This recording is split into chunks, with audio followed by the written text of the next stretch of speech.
అందరికీ నమస్కారం. Welcome to it's you TV. ప్రస్తుతం మనతో పాటు ఉన్నారు ప్రొఫెసర్ డాక్టర్ ముల్లపూడి సత్యనారాయణ గారు. గురువు గారితో మాట్లాడి 2026 ఉగాది పంచాంగం అంటే మన శ్రీ పరాభవనామ సంవత్సరంలో 12 రాశి వారికి గూడా ఏ విధంగా ఉందో గురుగారితో మాట్లాడి తెలుసుకుందాం. నమస్కారం గురుగారు. నమస్కారం అమ్మా దాక్షాయణి. గురుగారు 2026 ఉగాది పంచాంగం ప్రకారం శ్రీ పరాభవనామ సంవత్సరంలో రాశి వారికి ఏ విధంగా ఉండబోతుంది? మొట్టమొదటగా పరాభవనామ సంవత్సరం ఈ సంవత్సరం పేరు. హ్మ్. అందరూ గూడా పరాభవం అంటే ఏంటి? ఇన్సల్ట్.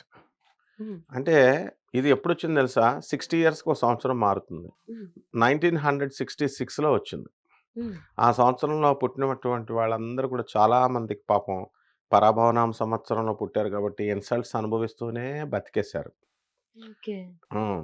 అంటే హ్మ్. కెరియర్‌లో రైజ్ అవ్వచ్చు, డౌన్స్ అవ్వచ్చు. మొత్తం మీద పరాభవాలు మాత్రం తగులుతాయి. హ్మ్. ఈ సంవత్సరంలో పుట్టేటటువంటి పిల్లలకందరికీ కూడా కాస్త మిక్స్డ్ రిజల్ట్స్ ఉంటాయి. ఇది మొట్టమొదటిగా తెలుసుకోవాల. ఇన్సల్ట్స్ చూడు చాలామంది టాప్ లెవెల్ చీఫ్ సెక్రటరీస్ పోస్టులకి వెళ్ళాల్సిన ఐఏఎస్ ఆఫీసర్‌లు సడెన్‌గా సస్పెండ్ అవ్వడం.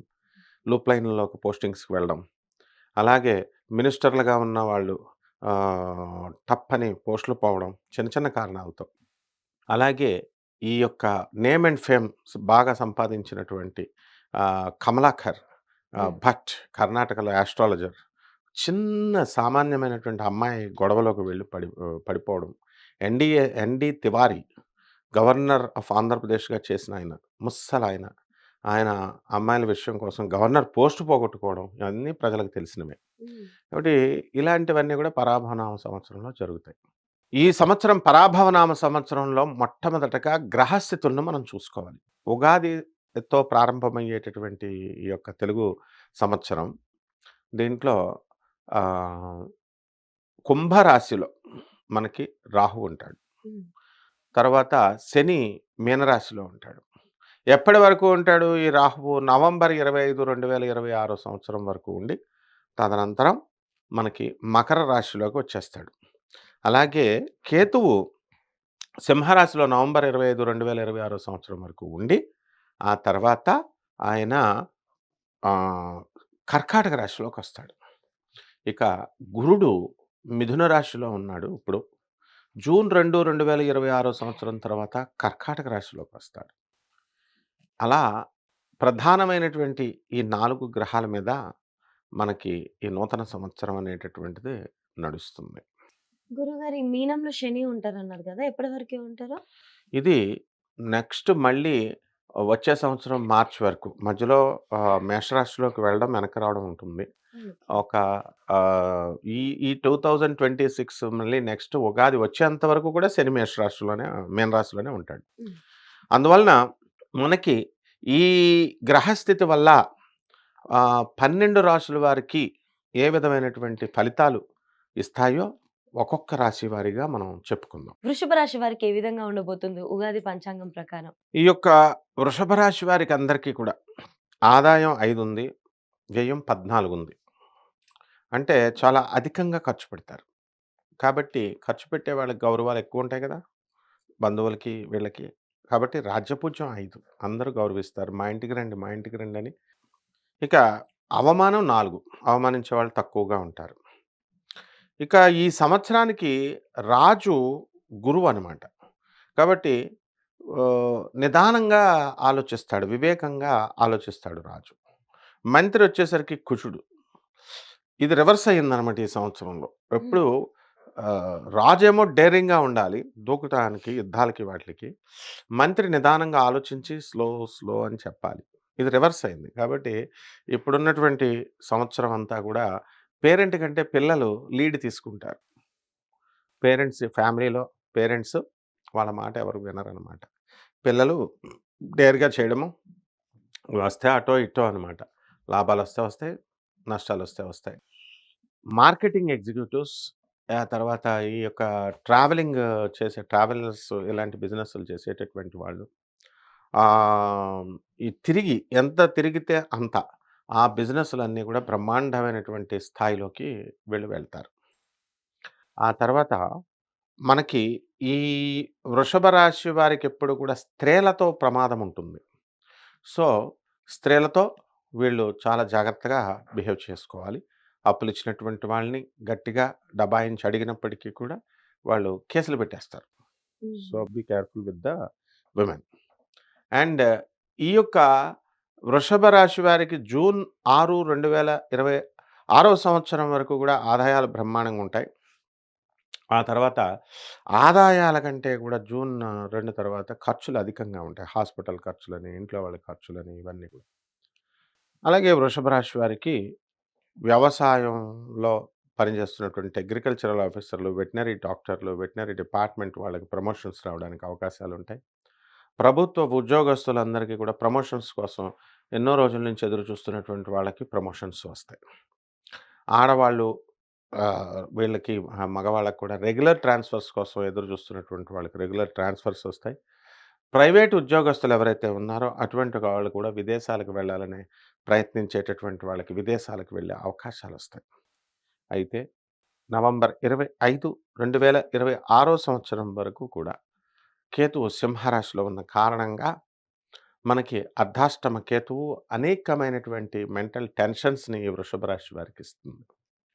అలాగే జుట్టు ఊడిపోతుంది అనుకుని బాధపడుతున్నటువంటి వాళ్ళంతా కూడా వృషభ రాశి వాళ్ళకి జుట్టు ఊడిపోయేటటువంటి ఈ యొక్క డిసీజ్ నుంచి వీళ్ళు బయటపడతారు.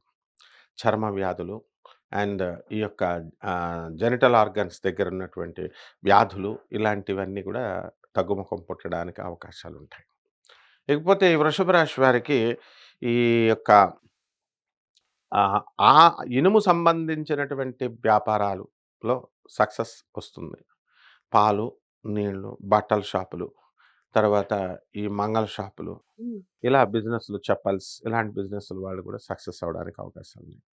హోల్‌సేల్ వ్యాపారస్తులు బాగా అధికంగా సంపాదించడానికి అవకాశాలున్నాయి. తర్వాత వీళ్ళ పిల్లల దగ్గర నుంచి కాస్త మనశ్శాంతి లోపము అనేటటువంటిది వృషభ రాశి వారికుంటుంది. ఎందువల్లంటే పిల్లలు వాళ్ళ పెళ్ళిళ్ళు సెటిల్ చేయాలా? వీళ్ళని ఉద్యోగాల్లో పెట్టాలా? వీళ్ళ చదువులు, కట్నాలు ఇలాగా రకరకాలుగా వీళ్ళంతా కూడా ఆలోచిస్తూ ఉంటారు. అయితే ఈ యొక్క వృషభ రాశి వారు విదేశాలకు వెళ్ళాలని ప్రయత్నిస్తున్నటువంటి వాళ్ళు చాలామందున్నారు. అటువంటి వాళ్ళకి విదేశాలకు వెళ్ళేటటువంటి అవకాశాలున్నాయి. విదేశాలు అంటే అమెరికా అని అనుకుంటారు. అమెరికా కాదు ఇతర దేశాలకు కూడా వస్తుంది. ట్రంప్ అక్కడ రానివ్వకపోయినా వీళ్ళు వెళ్ళడం అనేటటువంటిది జరుగుతుంది. హుహు. టీచర్లు, స్వతంత్ర వృత్తులు చేస్తున్నటువంటి లాయర్లు, డాక్టర్లు, అలాగే వెల్డింగ్ షాపులు ఇలా హ్మ్. సొంత వ్యాపారాలు సెల్ఫ్ ఫైనాన్స్డ్ బిజినెస్‌లు చేసుకున్నటువంటి వాళ్ళందరూ గూడా సక్సెస్ అనేటటువంటిది వీళ్ళకి రావడానికి అవకాశాలున్నాయి. ఓకే. ఆ రకంగా ఈ యొక్క వ వృషభ రాశి వారికి అందరికీ కూడా పెళ్ళిళ్ళు కావడం లేదండి బాధపడుతున్నటువంటి వాళ్ళు. సాధారణంగా వృషభ రాశి వాళ్ళు పుష్టిగా ఉంటారు. అలాగే బలిష్టంగా ఉంటారు. ఎద్దు. ఎద్దు ఎలా ఉంటుంది? బలంగా ఉంటుంది. సో, వీళ్ళకి విపరీతమైనటువంటి అట్రాక్షన్ పవర్ ఉంటుంది. అయినా సరే పెళ్ళిళ్ళలో లోపాలు జరుగుతా ఉంటాయి. సో, ఇటువంటి వాళ్ళకి వివాహాలు కూడా అవ్వడానికి అవకాశాలున్నాయి. హ్మ్. అంటే వివాహపరంగా బావుంది. వ్యాపార పరంగా చాలా బావుంది. విద్యార్థులకి గురుగారు? విద్యార్థుల చదువు గూడా బావుంటుంది. హ్మ్. జూన్ 2, 2026 సంవత్సరం తర్వాత ఇంకా కొంచెం ఎక్కువ కాన్సంట్రేషన్ పెట్టాల్సినటువంటి అవసరం ఉంటుంది. హ్మ్. లేకపోతే ఫెయిల్ అయిపోతారు. వీళ్ళు ఓకే. ప్రేమల్లో పడతారు. వృషభ రాశి వారు ఎప్పుడు కూడా ప్రేమల్లో పడకూడదు. హ్మ్. ఎందువలనంటే వీళ్ళంతా కూడా సెన్సిటివ్ మైండ్. వీళ్ళు కనుక ప్రేమల్లో పడితే ఆ అమ్మాయిలేం చేస్తారంటే, "మా డ్యాడీ వేరే సంబంధం చూసారు నాకు. బాయ్" అని చెప్తారు. హ్మ్. వీడికి ఆ అమ్మాయి పోయే, బాటిల్ మిగిలే. హ్మ్. పచ్చి తాగుబోతులైపోవడానికి అవకాశాలుంటాయి. అందుకనే డిప్రెషన్, అర్ధాష్టమ కేతు ఉన్నాడు. హ్మ్. సో, ఈ రకంగా మనకి కొన్ని సమస్యలు ఈ వృషభ రాశి వాళ్ళకి కేతు ఉన్న కారణంగా ఎంత సంపదున్నా, ఎంత ఆస్తి ఉన్నా, ఏదో ఒక రకమైనటువంటి నిర్వీర్యత, నిరాశ, నిస్పృహ అనేటటువంటిది ఈ యొక్క రాశి వారికుంటుంది. ఓకే గురుగారు. శత్రువులు. హ్మ్. ఇకపోతే శత్రువుల యొక్క దాడి అనేటటువంటిది చాలా అధికంగా ఉంటుంది వీళ్ళకి వృషభ రాశి వాళ్ళకి. ఈ సంవత్సరం ఈ శత్రువుల యొక్క దాడి ఉండదు. కాబట్టి వీళ్ళు కూడా గతానుభవాలను చూసుకొని వీళ్ళందరూ కూడా కాస్త వీళ్ళు కరెక్ట్ చేసుకుంటూ వస్తారు. అయితే తరచుగా పంటి నొప్పులు, ఎముకల నొప్పులు ఇలాంటి డిసీజెస్ వెనీరియల్ డిసీజెస్ రావడానికి అవకాశాలున్నాయి కాబట్టి జాగ్రత్తగా వీళ్ళందరూ కూడా ఉండాలి. హుహు. ఆర్థిక పరంగా అయితే వ్యాపారాల్లో ఇవన్నిట్లో ఇన్వెస్ట్ చేయొచ్చు కాబట్టి బావుంది. ఉద్యోగం చేసే వాళ్ళకి గూడా ఓకేనా గురుగారు? బ్రహ్మాండంగా ఉంది. ఉద్యోగాలు చేసే వాళ్ళకి ప్రమోషన్స్ అవన్నీ గూడా. హ్మ్. వ్యాపారాల మీద బాగా సంపాదిస్తారు. హ్మ్. ఆ తర్వాత రైతులు కూడా చాలా బాగా సంపాదిస్తారు. ఆర్మీ వాళ్ళు వేరే రాష్ట్రాల్లో పాపం ఫ్యామిలీస్‌ని వదులుకొని చాలా సంవత్సరాలు ఉద్యోగాలు చేస్తూ ఉంటారు. హ్మ్. అటువంటి వాళ్ళందరూ గూడా వాళ్ళ ఫ్యామిలీస్‌కి లాంగ్ లీవులు దొరకడం అనేటటువంటిది కొంచెం ఫ్యామిలీతో టైమ్ స్పెండ్ చేసే టైం దొరుకుతుంది. హ్మ్. మంత్రతంత్ర శాస్త్రాల మీద వీళ్ళందరికీ గూడా ఆసక్తి పెరుగుతుంది. వృషభ రాశి వాళ్ళకి ఒక చిన్న సైజు మంత్రగాళ్ళయిపోతారని చెప్పొచ్చు. హుహు. అందువలన వీళ్ళందరూ గూడా ఆహ్, ఏ కష్టాలు లేవు. కడుపు నిండిన బేరాలమ్మ హ్మ్. వీళ్ళకి. అందువలన వీళ్ళు ఇంకా బావుండాలి లైఫ్ అంటే ఏం జేసుకోవాలి వీళ్ళు? పేదవారికి, అనాథలకి, హ్మ్. తర్వాత సాధువులకి, వికలాంగులకి దాన ధర్మాలు చేసుకోవాలి. వాళ్ళొచ్చి అడగరు వీళ్ళే ఎళ్లి ఇవ్వాలి. అలా హ్మ్. కనుక కాకపోతే పరిస్థితేంటంటే రోడ్డు పక్కన ఉన్నటువంటి వాళ్ళుంటారు చూడండి. చాలా దారుణమైనటువంటి శిక్ష అనుభవిస్తా ఉంటారు పేదవాళ్ళు పాపం. హ్మ్. వాళ్ళని చూసి మనం ఎప్పటికప్పుడు మనం అరే! మనకు ఆ కర్మ పట్టకుండా చూసుకోవాలి. వీడు ఏ జన్మలో ఏం కర్మ చేశాడు వీడు. అంటే దానం చేయకపోవడమే కర్మ. హ్మ్. దాన ధర్మాలు చేయాలి. జాలి, దయ ఉండాలి. ఇవన్నీ కూడా జాతకంలో భాగాలనమాట.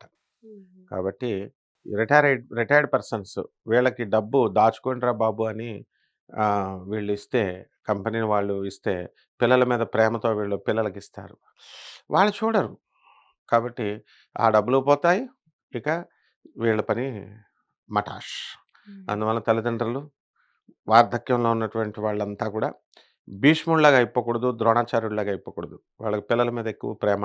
ఆయనకేమో రాజ్యం మీద ఎక్కువ ప్రేమ. కౌరవుల మీద ఎక్కువ ప్రేమ. ఏమైపోయారు లాస్ట్‌కి? అటర్ ఫ్లాప్ అయిపోయారు వాళ్ళు. సో, డిటాచ్‌మెంట్ అనేటటువంటిది చాలా అవసరము. దైవ ఆరాధన అనేటటువంటిది చాలా అవసరము. అందువలన ఇంకా వీళ్ళు జాతకాలను ఇంప్రూవ్ చేసుకోవాలి. కొన్ని మంచి పనులు చేసుకోవడం ద్వారా. వీళ్ళ పర్సనల్ చార్ట్ చూడాలి. హ్మ్. జనరల్‌గా ఇవన్నీ కూడా కోటాను కోట్ల మందికి మనం కామన్ ప్లాట్‌ఫార్మ్ మీద మనం చూసి చెప్తున్నాం. వీళ్ళందరికీ కూడా పర్సనల్‌గా వీళ్ళకి వ్యక్తిగత జాతకాలను చూసినప్పుడు మాత్రమే కదా పూర్తిగా వీళ్ళకి ఎప్పుడు ఏ సందర్భంలో, అవును. ఏ సంవత్సరం, ఏ నెలలో ఏం జరుగుతుందనేది ఇండివిడ్యువల్ చార్ట్‌ని బట్టి ఉంటుంది. బట్ ఈ ఇది ఒక సూచనప్రాయంగా ఈ రాశి ఫలాలనేటటువంటివి వీళ్ళకి ఉపయోగపడతాయి. వీళ్ళకి ఆరోగ్య సమస్యలొచ్చే అవకాశాలు ఎక్కువగా ఉన్నాయన్నారు గదా గురుగారు. హ్మ్. మరి ఎటువంటి పరిహారాలు, ఏ దేవత ఆరాధన చేసుకుంటే బావుంటుంది వీళ్ళకి? దేవతారాధన అనేటటువంటిది కేవలం ఉపశమనం మాత్రమే. హ్మ్. వీళ్ళు దాన ధర్మాలు యాటిట్యూడ్ చేంజ్ చేసుకోవాలా. ఎక్కువ దాన ధర్మాలు అవన్నీ చేసుకోవాలి. అర్ధాష్టమ కేతువు కాబట్టి కేతు జపం చేయాలా, కేతు స్తోత్రాలు చదవాలా. కేతువుకి కిలోంపావు ఉలవల్ని ఆవు పేడ రంగు ఉన్నటువంటి వస్త్రాన్నిచ్చి పేద బ్రాహ్మణులకి సోమవారం నాడు ఉదయం 7 గంటలకి దానం చేసుకోవాలా. గణపతి మహారాజ్‌కి గరిక గడ్డితో ఓం గణేశాయ నమః అంటూ చేసుకోవాలా. అలాగే దశమహావిద్యల్లో ఒకటైనటువంటి ధూమావతి అమ్మవారి యొక్క హోమాన్ని, ఆమె యొక్క మంత్రాన్ని చేసుకోవాలా. అలాగే యక్షిణీ దేవత ఆరాధన మంత్రం తీసుకొని వీళ్ళు కనుక చేసుకున్నట్లయితే కామేశ్వరి యక్షిణి అని ఉంటుంది. హ్మ్. అంటే భౌతిక ఇక 2 కింద డివైడ్ అయిపోవాలి వీళ్ళు. హ్మ్. మాకు మోక్షం కావాలి అనుకునేటటువంటి వాళ్ళు అమ్మవారిని చేసుకోవాలి. అదే అమ్మవారు దుర్గా అమ్మవారు వీళ్ళకి భౌతిక సుఖాలు కావాలి మాకు, భూమి మీద మేము బతుకుతున్నాము, డబ్బులు కావాలా, కార్లు కావాలా అంటే అతి తొందరగా ఇచ్చేటటువంటిది యక్షిణీ దేవత అనమాట. ఆ అమ్మవారే దుర్గా అమ్మవారే లోయెస్ట్ ఫార్మ్‌లో ఇస్తుంది. కాబట్టి ఈ రకంగా ఈ అమ్మవారి యొక్క మంత్ర జపం, పూజలు చేసుకున్నట్లయితే వెంటనే వీళ్ళ కోరికలు అన్నీ కూడా తీరిపోతాయమ్మ. ధన్యవాదాలు గురుగారు. ధన్యవాదాలమ్మ.